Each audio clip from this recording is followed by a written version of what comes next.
What? Rowan's getting married? It was a sudden announcement. The talk of the town is that our step-grandchild is getting hitched. But the real shocker was what my son and his wife said next. From now on, we want to live just as a family, so the maid we no longer need, you can leave, ha ha ha. They probably think I'm floored by this.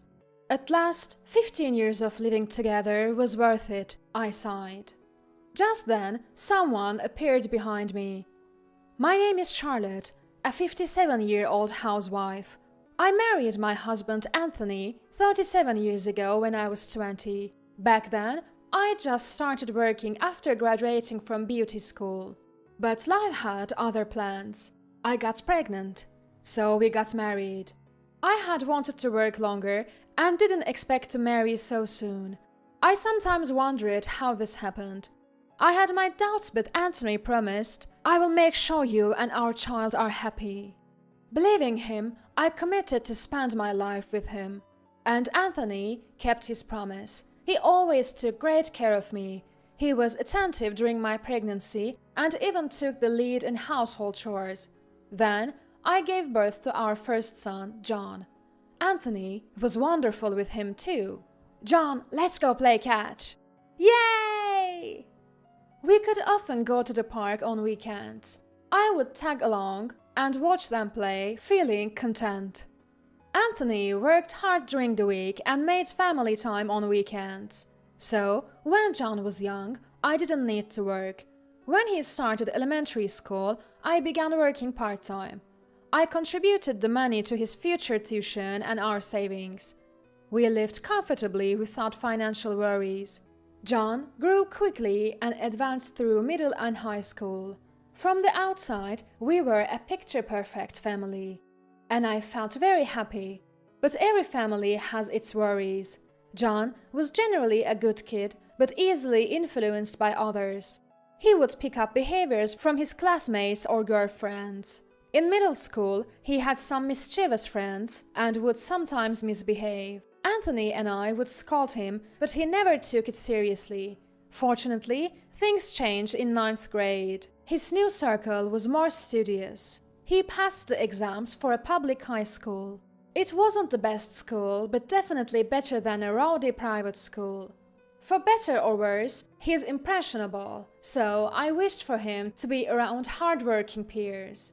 At first, he did well in school, but by the time he hit 11th grade, his grades took a nosedive. Even when confronted, John didn't have much to say. He just wasn't motivated, it seemed. I had offered John tutoring or extra classes when I noticed he was struggling at school. "I don't need that," he vehemently declared. But his grades kept on plummeting. One day, I caught him walking hand in hand with a girl. That's when it clicked. His grades were falling because he had a girlfriend and was preoccupied with her. I was at my wit's end. Talking about love and relationships with a teenage boy, good luck getting through to him. If he finds out I saw them, he'll probably be mortified. And he might even take it out on me, making his grades worse. I decided to confide in Anthony. Anthony said, "Let me have a chat with him." After dinner, Anthony went to John's room and they started talking. Anxiously, I did the dishes and waited for Anthony to come back. About 30 minutes later, Anthony returned to the living room. I had a good talk with him. Just like you said, he got carried away with his new girlfriend. They were on long phone calls and texting even during exams. I reminded him that studies should come first, and he agreed to refocus. Anthony updated me. "Thank you." I sighed with relief, grateful for Anthony's steady parenting. If I had confronted John, it probably would have ended in an argument. From then on, John's grades gradually improved, reaching an average level. Soon enough, he was in his senior year of high school and became a college applicant. His grades weren't stellar, but there were colleges within his reach. He applied to those with higher chances of acceptance and got in successfully. Finally, I breathed a sigh of relief that we had managed to get him into college. With John becoming more independent, Anthony and I had more time to go on coffee dates and little trips, just like the early days of our marriage. I felt like we were dating again, or just newlyweds. Right after we got married, we rushed off on trips, thinking I'd soon be pregnant. That's why I wanted to go on a leisurely trip with my husband, just the two of us. As we spent quality time together, I couldn't help but notice how different our conversations are now. When we were dating, it was all about Anthony's work or my school life. Now, it's mostly about our son. Couples who've been through parenting end up talking about their kids, no matter how old they get. We got married quickly after I became pregnant, so we were still quite young. I was just about in my 30s, and Anthony was in his early 40s. That's why we could travel to many places. Then time flew, and John graduated college and started working. Just when we thought our parenting days were over, John dropped a bombshell. I've decided to get married. Anthony and I couldn't believe our ears. He just started working and he's already getting married? John's only been employed for about 6 months. That's way too soon. We were worried as parents, but then we realized we got married even earlier than he did. But Anthony was 25 and had been working for 3 years. So we still thought John was rushing things.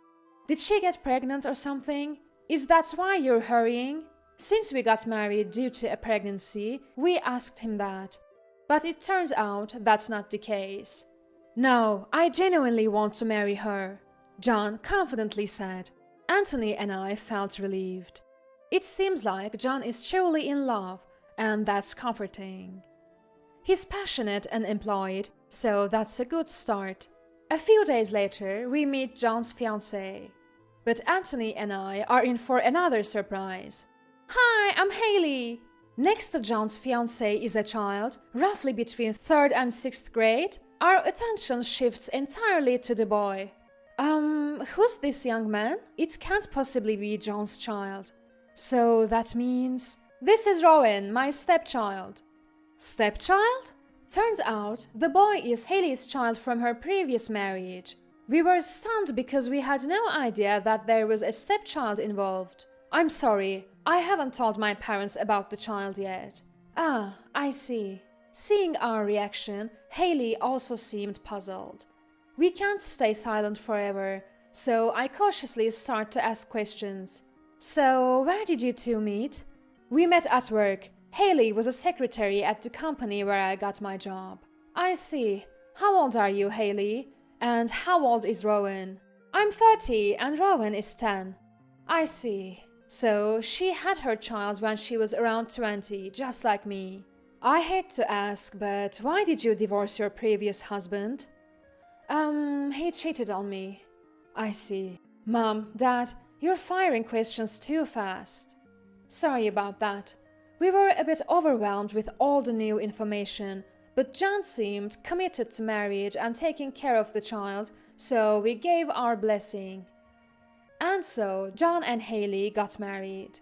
They've been living happily ever after with Rowan. There are concerns, but it's good to see John leading a happy married life. But then, about 6 months later, another issue arises. Anthony suddenly falls ill. This leads to a situation where he needs constant care. From that point on, I started taking care of Anthony at our home. Though we have ample savings, managing household chores and caregiving alone was tough. Still, I want to properly care for the man I committed my life to. That's what I was thinking when my son and his wife came to visit. Mom, isn't it hard to take care of Dad alone? How about we move in? What? Turns out they were suggesting that we all live together. I was thrilled when my son and daughter-in-law suggested that we live together. So we quickly moved in with each other. Although not related by blood, I was happy to spend more time with my step-grandchild. I hadn't met Rowan, our step-grandchild, more than a few times, but he always greeted me with a smile. He wasn't very talkative, but somehow we clicked. So I never minded spending time alone with Rowan, In fact, I found it therapeutic. We would naturally talk about Anthony, or I'd ask about school, and the conversations were always enjoyable. Life with my son's family was very fulfilling when I was spending time with Rowan. However, to be honest, the rest of it was not very enjoyable. "Mom, didn't I ask you to wash my shirt?" "Well, I have caregiving duties. Please ask Haley to do the laundry." "What? You're dumping chores on me? Isn't that harassment?" "Haley, you're busy with childcare. It's a job for Mom."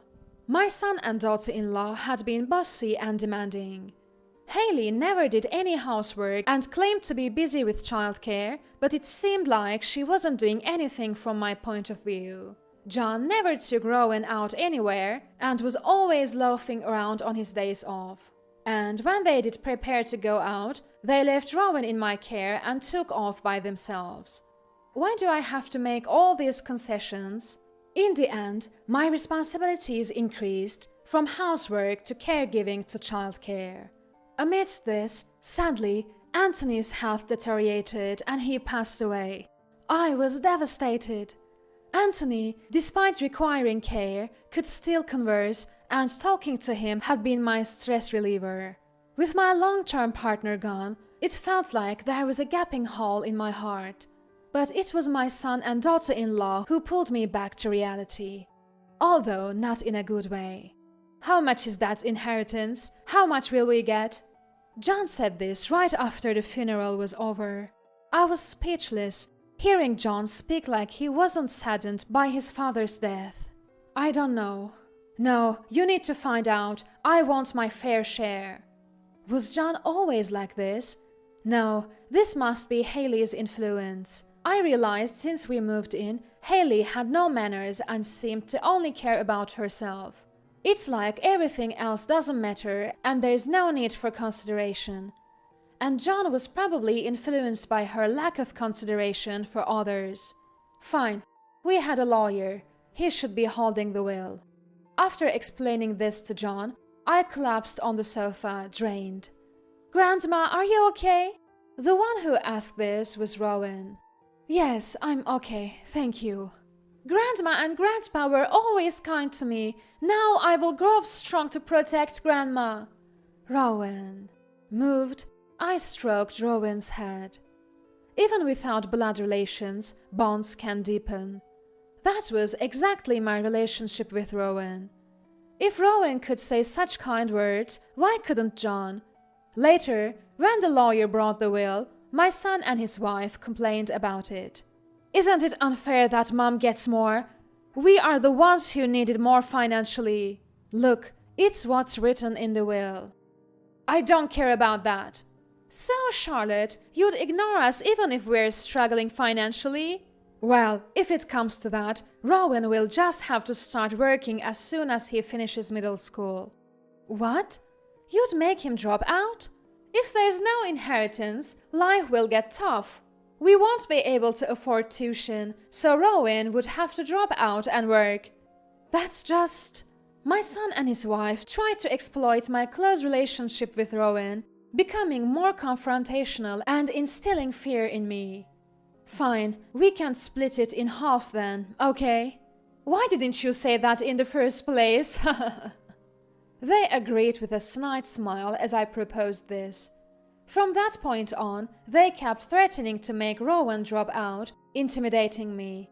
I felt compelled to comply with their demands, losing my spirit to resist and becoming submissive. Time flew, and before I knew it, Rowan had graduated college and was of working age. Has it really been over 10 years since we first met? Though I was filled with emotion, the hardship continued. My son and his wife continued to squat in my house even after Rowan became independent. Moreover, John quit his job and spent all day at home with Haley. I no longer had the energy to evict them, so just hoping for a peaceful day. I spent my days thinking that way. Then, 3 years later, it happened. Rowan is getting married? It was sudden news. It turns out that Rowan is getting married. And to my surprise, my son and his wife said, Now we'll live on our own, so you're not needed anymore, housemaid. Please leave. What? They smirked, probably thinking I'd be shocked. But I couldn't contain my joy. Finally, 15 years of putting up with you both was worth it. My liberation day has come. What? What are you talking about? Confused, they didn't react as I expected. Just then, someone appeared behind me. Grandma, I'm home. Welcome back, Rowan. Rowan? Why are you back? You didn't say you'd be back today. I told Grandma. I was going to surprise you all about getting married, but looks like Mom and Dad spilled the beans. Rowan said this, and they smirked again. Ah, so you were also looking forward to kicking Grandma out of this house? What? No, this house doesn't belong to anyone anymore. What? My son and his wife were shocked at Rowan's words. What do you mean? Grandma already sold the house. What the heck? Why would you do something like this? John was fuming. His face beat red. This house is in my name. I inherited it, so I have every right to sell it.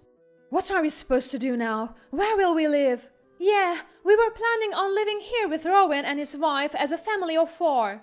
John and daughter-in-law were equally furious, but Rowan responded calmly. Actually, that was a lie. What? I'm planning on living somewhere else with my wife and Grandma. I came here today to pick her up. Wait a minute, Rowan? Why are you taking this old woman with you? She's not even related by blood. That doesn't matter. To me, Grandma is more family than my biological mom or stepdad ever were. I can't stand how you guys have always treated her. I lied about living together to throw you off guard. You would have treated my wife like a housekeeper, wouldn't you? John and daughter-in-law looked shaken. I can't expose my wife to people like you. Are you abandoning your parents?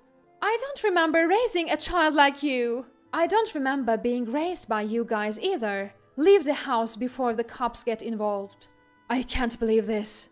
John and daughter-in-law were in despair, their faces turning pale, and understandably so. The young couple, my son and his wife, were always buying designer goods and gallivanting around, even though neither worked. The money came from the inheritance they split with me.